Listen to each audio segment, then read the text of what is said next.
Istilah yang banyak digunakan di bulan Ramadan adalah yang pertama imsak. Imsak artinya menahan. Menahan dari makan, minum, berhubungan dan yang lainnya. Istilah kedua adalah as-saum atau juga orang nyebutnya dengan as-siyam.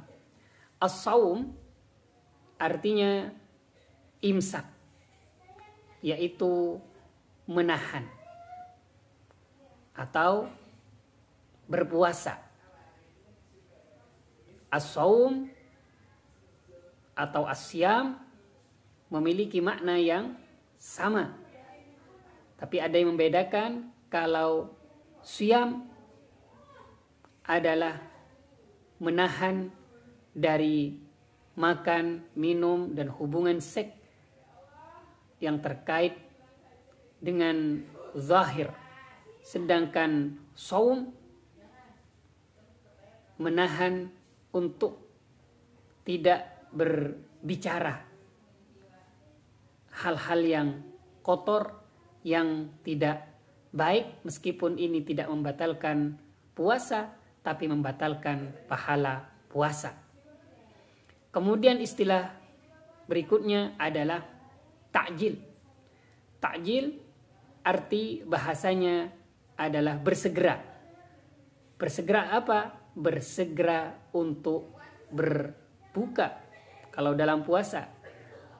Takjil juga bisa bersegera untuk membayar zakat dan lainnya sesuai dengan konteksnya. Maka makna takjil adalah bersegera. Kemudian iftar maknanya adalah berbuka. Iftar berbuka. Berbuka ketika puasa. Kemudian makna yang berikutnya, arti kata berikutnya adalah fidyah.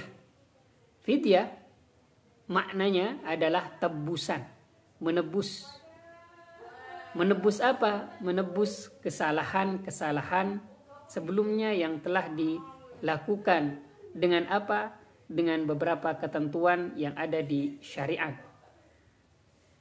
Sedangkan kafarat artinya adalah mengganti. Asalnya yaitu menutupi. Menutupi dari kesalahan yang telah dilakukan sebelumnya.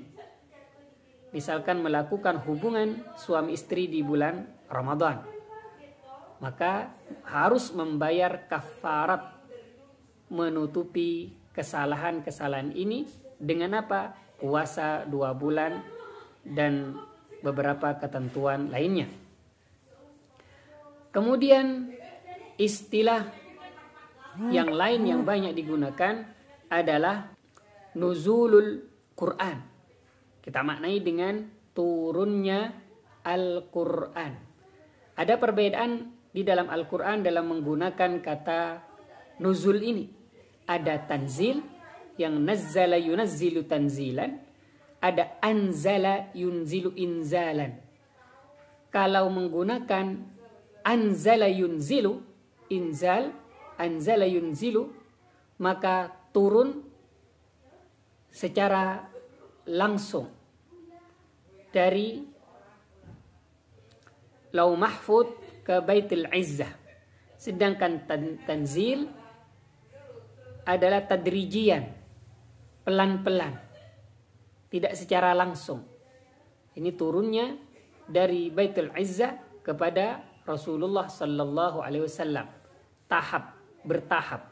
Maka kalau anzala, nah inna anzalnahu, itu secara langsung turunnya Al-Quran. Sedangkan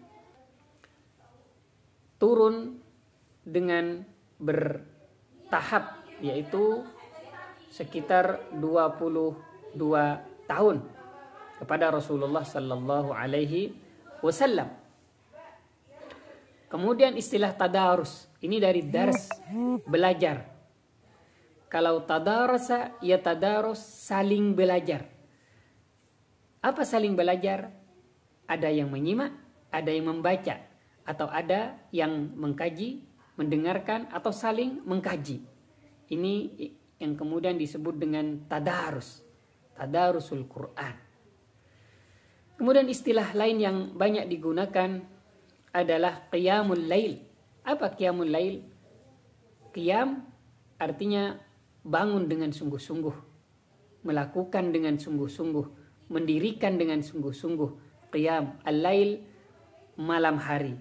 Maka diartikan bangun malam dengan melakukan banyak ibadah kepada Allah, diantaranya adalah salat. Maka qiyamul lail yaitu beribadah di waktu malam, yaitu salat. Berikutnya adalah tarawih. Tarawih arti asalnya adalah istirahat.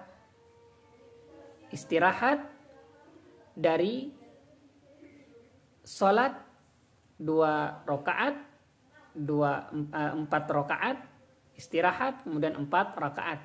Dan istilah tarawih ini ada banyak yang kemudian oleh beberapa ulama diartikan dengan arti yang lain. Witir. Apa artinya witir? Kebalikan dari wasyaf'i, ganjil. Kalau syaf itu genap, kalau witir adalah ganjil. Maka sholat witir artinya sholat ganjil. Imma 1 rakaat, atau 3 rakaat, atau 5 rakaat, dan beberapa rakaat yang ganjil-ganjil. Berikutnya adalah i'tikaf. I'tikaf makna asalnya adalah luzumus syai' wa habsun nafs, menahan diri. Menahan diri untuk tidak kemana-mana, yang kemudian disebut i'tikaf, berdiam di dalam masjid dengan niat taqarrub kepada Allah Subhanahu wa ta'ala. Wallahu a'lam bissawab.